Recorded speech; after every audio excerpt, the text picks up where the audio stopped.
Welcome to these video notes by Dr. D. Today we'll cover Chapter 11 in Business Studies for Class 12. Every day, we buy products and services. But do we always get what we pay for? Sometimes, consumers face fraudulent practices, misleading advertisements, and defective goods. To protect consumers, the government has implemented laws and regulations. In this lesson, we will discuss consumer rights, responsibilities, legal protections, and the role of consumer organizations in safeguarding buyers. Let's begin. Consumer protection matters for consumers because it protects against unsafe products and false advertising. It ensures fair pricing and product quality. And it gives consumers the right to seek redressal for complaints. It is also beneficial for businesses because it builds consumer trust and loyalty, thus ensuring the long-term survival of the business. It encourages fair competition in the market because consumers are better informed. And it reduces legal disputes by promoting ethical practices. Consumer protection is a shared responsibility between the government, business, and consumers. The Consumer Protection Act, which was promulgated in 2019, replaced the 1986 Act. Before we go any further, it is important to consider who the Act considers as a consumer. A consumer is someone who buys any goods or avails services for a consideration.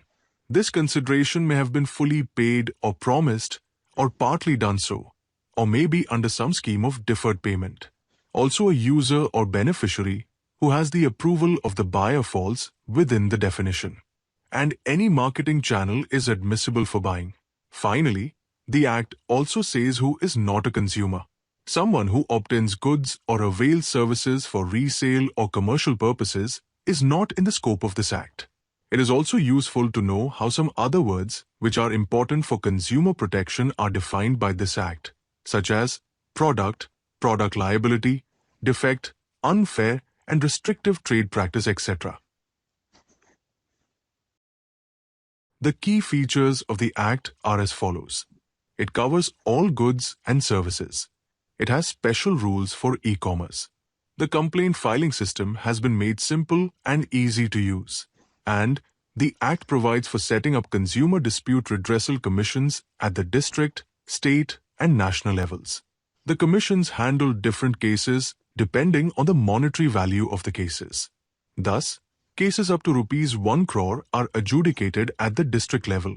Cases between 1 to 10 crores at the state level and above 10 crores at the national level.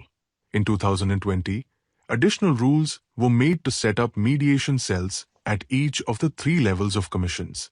At this point, it is useful to understand the difference between redressal and mediation. In the redressal mechanism, after receiving the consumer's complaint, the commission investigates the matter and then instructs the business to pay compensation or damages to the consumer if fault is found. On the other hand, for some complaints, the commission may refer the matter to the mediation cell. Discussions are held between both parties by a neutral party, called the mediator. The goal is to reach a mutually acceptable settlement. As you can guess, this process is cheaper and faster, and is often referred to as an alternative dispute redressal mechanism. The Consumer Protection Act 2019 confers several rights on consumers. These are right to safety or protection from hazardous goods and services, right to be informed about products and pricing, right to choose from a variety of products and services, right to be heard, that is, consumers must be able to voice their concerns against unfair practices or bad products, right to seek redressal or compensation for defective products or services, and finally, the right to consumer education. Until now, we have extensively explored the role of the government and legal mechanisms such as the CCPA. However, there are other means as well. First, we have businesses which self-regulate by setting up their own consumer helplines and complaint forums. Second, there are business associations such as the Confederation of Indian Industry and the Federation of Indian Chambers of Commerce and Industry, which have codes of conduct for their member businesses. From time to time, Consumer awareness campaigns and outreach activities are carried out by various parties. Jago Grahak Jago by the Ministry of Consumer Affairs, Food and Public Distribution is an example. Finally, we have the consumer organizations and NGOs. They spread awareness about consumer rights, assist with filing complaints, conduct product testing, and lobby for better laws. Consumer protection is a two-way process. While businesses must be fair, consumers must also act responsibly. Therefore, they should be aware of their own rights and about the product or service they are consuming. Check for quality by looking for certification marks on products. For example, there is the ISI mark for manufactured products, AG mark for agricultural products, BIS hallmark for gold and silver items, and handloom mark and silk mark for textiles, etc. Understand warranties, return policies, and product instructions and use accordingly. Lodge complaint against businesses that are conducting fraud. Use resources wisely, avoid excessive consumption, and thereby avoid wastage.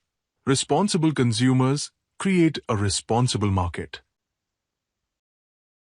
Affected consumers should follow a systematic process to seek redressal.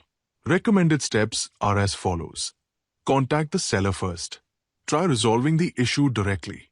Second, gather evidence, keep receipts, warranty cards, and product details. Approach consumer helplines or use online grievance portals. Depending on the claim amount, file a case in district, state, or national commission. Finally, seek help from consumer organizations, NGOs for assistance in filing cases and legal proceedings. Thank you for watching.